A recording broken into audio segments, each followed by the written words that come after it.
ಸಚಿವಾಕಾಂಕ್ಷಿಗಳಿಗೆ ಇವತ್ತೇ ಸಿಕ್ಕಿಬಿಡುತ್ತಾ good news. 20 ಸಚಿವ ಸ್ಥಾನಕ್ಕೆ 50 ಆಕಾಂಕ್ಷಿಗಳು ದಿಲ್ಲಿಯಲ್ಲೇ ಲಾಬಿಯನ್ನು ಹೂಡ್ತಾ ಇದ್ದಾರೆ. ಇನ್ನು ದೆಹಲಿಯಲ್ಲಿ ಇರುವಂತಹ ಸಿಎಂ ಇವತ್ತು ವರಿಷ್ಠರ ಜೊತೆ ಚರ್ಚೆ ಮಾಡುವಂತ ಸಾಧ್ಯತೆ ಇರುವಂತದ್ದು.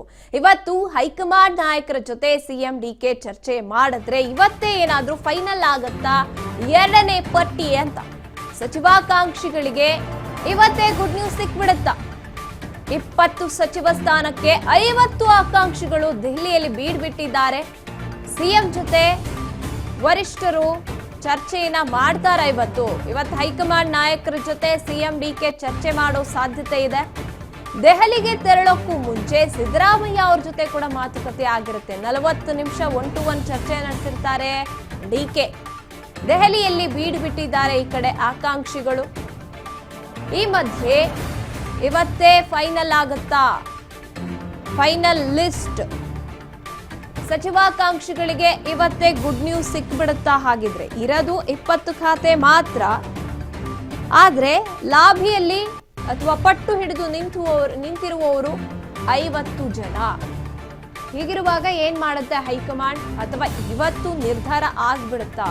ಸಿಎಂ ನೆನ್ನೆನೆ ದೆಹಲಿಗೆ ವರಿಷ್ಠರನ್ನ ಭೇಟಿ ಮಾಡೋದಕ್ಕೆ ಅಂತ ಹೋಗಿರುವಂಥದ್ದು. ಇದಕ್ಕಿಂತ ಮುಂಚೆ 3/4 ಗಂಟೆ ಮಾಜಿ ಸಿಎಂ ಸಿದ್ದರಾಮಯ್ಯನವ್ರ ಜೊತೆ ಮಾತುಕತೆ ನಡೆದಿರುತ್ತೆ. ಅಥವಾ ಏನು ಅವರ ಪಟ್ಟಿಗಳು ಕೆಲವೊಂದಷ್ಟು ಇರುತ್ತೆ. ಅಂದ್ರೆ ತಮ್ಮ ಒಂದು ಮಂತ್ರಿ ಸ್ಥಾನಕ್ಕೆ ಅಥವಾ ಮುಖ್ಯಮಂತ್ರಿ ಸ್ಥಾನಕ್ಕೆ ಅವರು ರಾಜೀನಾಮೆ ಕೊಟ್ಟು ಕೆಳಗಿಳಿದು DCM ಆಗಿದ್ದಾಗ ಶಿವಕುಮಾರ್ ಅವ್ರಿಗೆ ಅವಕಾಶ ಕೊಡ್ತೀನಿ ಅಂತಾಗ್ಲೇ ಅವರು ಒಂದಷ್ಟು ಪಟ್ಟಿಯನ್ನ ಲಿಸ್ಟ್ ಅನ್ನ ತಗೊಂಡು ಹೋಗಿದ್ರು.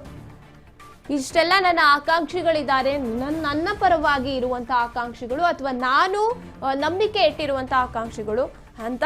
ಆಗ 13 ಜನರ ಪಟ್ಟಿ ಏನು ಹೊರಗೆ ಬರುತ್ತೆ, ಆಗ ಆಲ್ಮೋಸ್ಟ್ ಸಿಎಂ ಆಗಿದ್ದಂತಹ ಸಿದ್ದರಾಮಯ್ಯನವರು ಕೊಟ್ಟಂತಹ ಪಟ್ಟಿಯಲ್ಲಿರುವವರೇ ಅಥವಾ ಅವರ ಅತ್ಯಾಪ್ತ ಬಣದಲ್ಲಿ ಗುರುತಿಸಿಕೊಂಡಿರುವವರೇ ಲಿಸ್ಟ್ ನಲ್ಲಿ ಇರುವ